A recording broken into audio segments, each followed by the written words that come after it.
Look at the skyline of Mumbai or Gurugram today, and you see the architecture of the world's fifth largest economy. This chart tracks per capita real gross national income over the last decade.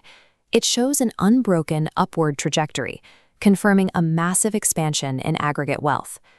But breaking national output down by sector reveals a severe bottleneck. Agriculture now contributes exactly 14% to the total GDP. Yet, despite this shrinking share, over half the population remains entirely dependent on that narrow slice for their livelihood. To understand the modern Indian economy, we have to look past the top-line macroeconomic rankings. The real challenge is addressing these structural disconnects in the labor force, moving the policy focus from pure economic expansion to inclusive growth. To understand how the economy became so lopsided, we have to trace the architecture back to a crisis in 1991. India's foreign exchange reserves had collapsed below $6 billion, barely enough to cover 2 weeks of essential imports. Facing sovereign default, the state intervened with an emergency, two-step devaluation of the rupee, immediately making Indian exports more competitive on the global market.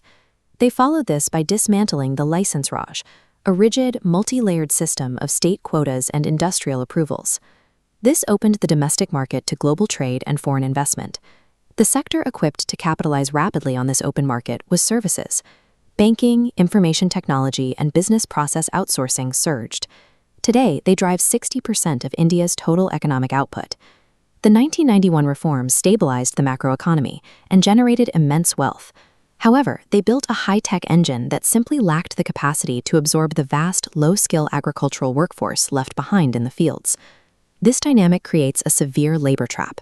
A highly productive services sector requires advanced degrees, while a stagnating manufacturing base leaves rural workers with nowhere to go. In rural areas, this immobility results in disguised unemployment. A farm might require only 3 people to maximize its harvest, but 6 family members work the field simply because no alternative jobs exist. Look at the sheer density of labor concentrated on a single parcel of land. The economic consequence here is that the extra workers do not increase the total output. Their marginal productivity is exactly 0. In urban centers, the problem shifts to structural unemployment. Here, jobs exist, but there is a severe mismatch between the skills the market demands and the skills the workers actually possess. Today, high-growth economic output is strictly generated in specialized, high-tech environments like this. Rapid technological disruption and intense globalization require workers to have modern digital literacy, rendering traditional manual skills obsolete. Aggregate GDP growth cannot solve these specific traps. Pulling millions of people out of disguised unemployment requires building a physical, industrial bridge, specifically labor-intensive manufacturing. The state's primary response to this bottleneck is a massive injection of public sector capital expenditure, or CapEx, designed to build the country's logistical backbone. This chart details public sector capital expenditure. Notice the aggressive scaling, peaking at 18.6 lakh crore.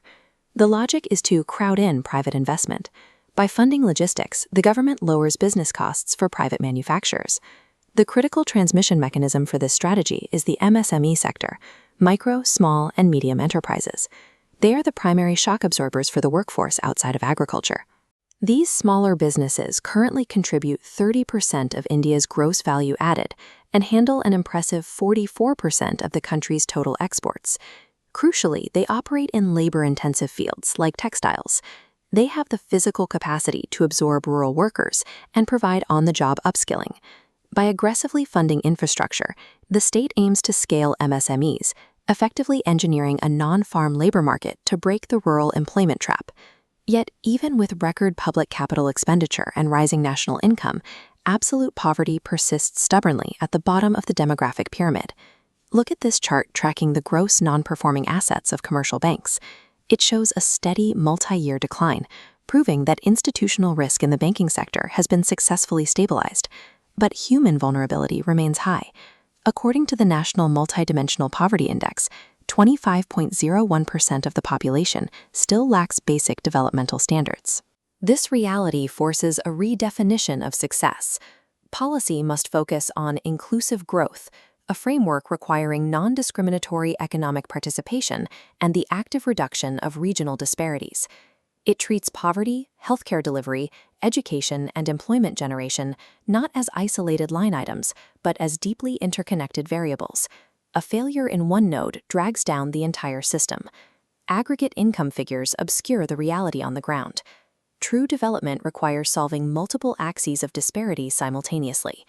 For decades, India attempted to solve these complex issues through rigid, top-down 5-year plans. That centralized approach proved entirely incapable of addressing localized structural bottlenecks across a massive geography. In 2015, that outdated planning framework was replaced by a new institutional architecture, the NITI Aayog. It operates strictly as a knowledge hub rather than a financial distributor. Its mandate is to foster cooperative federalism, working directly with state governments to design tailored, localized solutions rather than imposing a single national quota.